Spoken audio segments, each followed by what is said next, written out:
మూగజీవాలకు అండగా నిలిచిన తనకు అడుగడుగునా వేధింపులు, దాడులు, దురాగతాలు ఎదురవుతున్నాయని ఒంగోలు లింగారెడ్డి కాలనీకి చెందిన జంతు ప్రేమికురాలు, రచయిత్రి శాంతలక్ష్మి అన్నారు. గత 15 సంవత్సరాలుగా పోరాటం చేస్తున్నా తనకు న్యాయం జరగటం లేదని ఆరోపించారు. ఈ వేధింపులు గత 5 సంవత్సరాలుగా మితిమీరిపోయాయని ఆవేదన వ్యక్తం చేశారు. తనకు న్యాయం చేయాలని కోరుతూ శాంతలక్ష్మి గత కొన్ని రోజులుగా ఒంగోలు కలెక్టర్ కార్యాలయం ఎదుట దీక్ష చేస్తున్నారు. తనకు, తన జంతువులకు రక్షణ కల్పించాలని డిమాండ్ చేస్తున్నారు. నూతన ప్రభుత్వం తన మొర ఆలకించి తనకు న్యాయం చేస్తుందని శాంతలక్ష్మి ఆశాభావం వ్యక్తం చేశారు.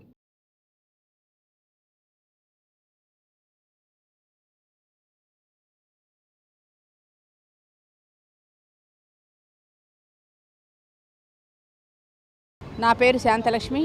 నేను రైటరు, అలాగే సామాజిక సేవకురాలు, అలాగే విశ్వశాంతి యానిమల్ వెల్ఫేర్ అసోసియేషన్ కూడా నడుపుతున్నాను.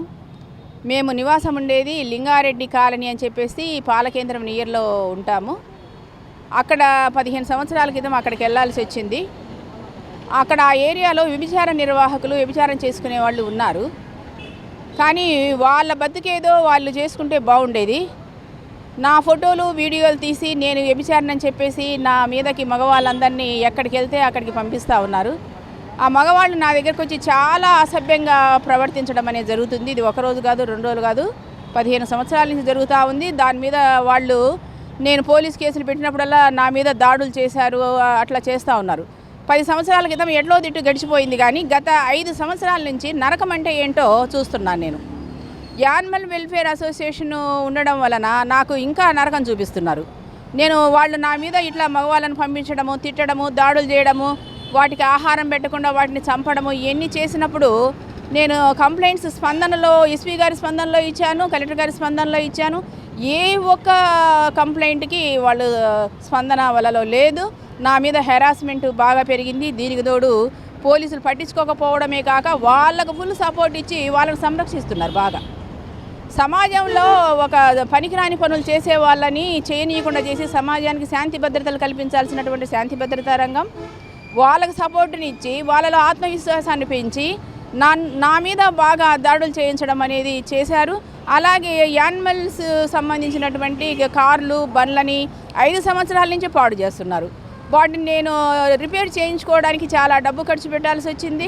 అట్లాగే యానిమల్ ఆశ్రమాన్ని దగ్గర ఉన్నటువంటి సీసీ కెమెరాలు, కరెంటు మొత్తము పీకేసి అంతా పాడు చేసి అక్కడ వ్యభిచార నిర్వహణ చేసుకుంటున్నారు అనమాట.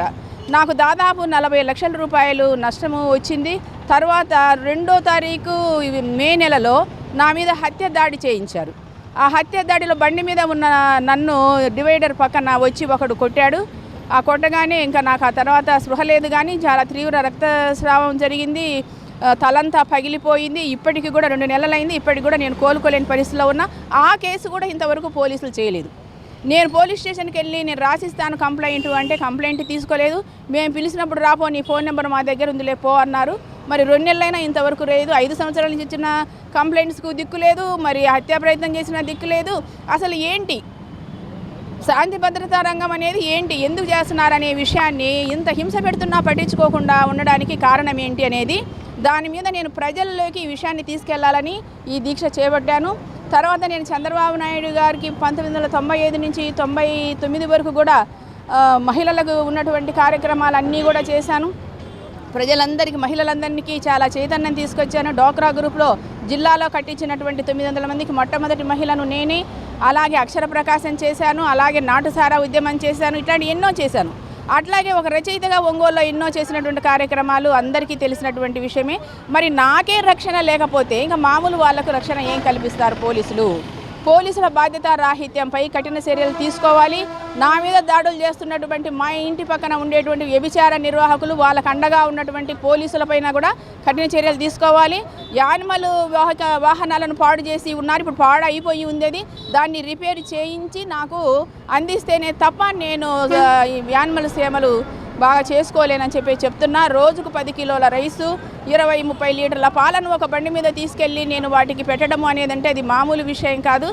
దయచేసి గవర్నమెంట్ వెంటనే స్పందించి ఇవన్నీ ఇప్పుడు నేను అడిగినవన్నీ కూడా చెయ్యాలని చెప్పేసి తర్వాత చాలామంది మహిళలను వాళ్ళు ఇబ్బంది పెడుతున్నారు. ఇది అంతర్గతమైనటువంటి విషయం. దీన్ని నేను వ్రాతపూర్వకంగా ముఖ్యమంత్రి గారికి ఉప ముఖ్యమంత్రి గారికి తెలియజేసి వాళ్ళ మీద అణచివేత చర్యలను తీసుకొచ్చి అసలు జరగకుండా చేయాలనేది నా ఒక ఉద్దేశం. సమాజం చాలా సఫర్ అవుతుంది. 8వ తరగతి పిల్లవాడు డబ్బులు పట్టుకొని వేశ్య పని కోసం మా ఏరియాకి వస్తున్నాడంటే సిగ్గుచేటుగా ఉందన్నమాట. సరే, ఇప్పటిదాకా జరిగింది. ఇప్పుడు వచ్చినటువంటి ఈ గవర్నమెంట్ తప్పనిసరిగా న్యాయం చేయగలదు సమాజానికి, నాకు, మా యానిమల్స్కు అని చెప్పేసి నేను ఆశిస్తూ ముగిస్తున్నానండి. అట్లాగే హోమ్ మినిస్టరు అనిత గారికి కూడా నేను ప్రత్యేకంగా రిక్వెస్ట్ చేస్తున్నాను.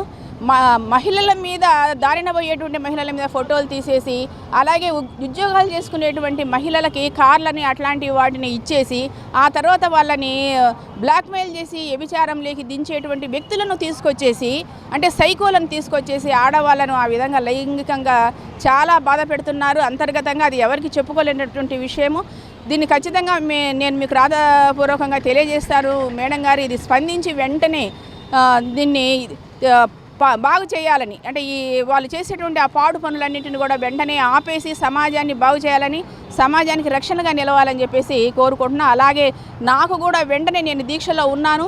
వెంటనే నాకు కూడా సంరక్షణ, మా జంతువులకు సంరక్షణ, జంతువుల వాహనాలకు అర్జెంటుగా సంరక్షణ కల్పించాలి. మా వాహనాలు తయారు చేసి వాళ్ళ ద్వారానే తయారు చేయించి ఇప్పించాలని చెప్పేసి నేను కోరుకుంటున్నాను.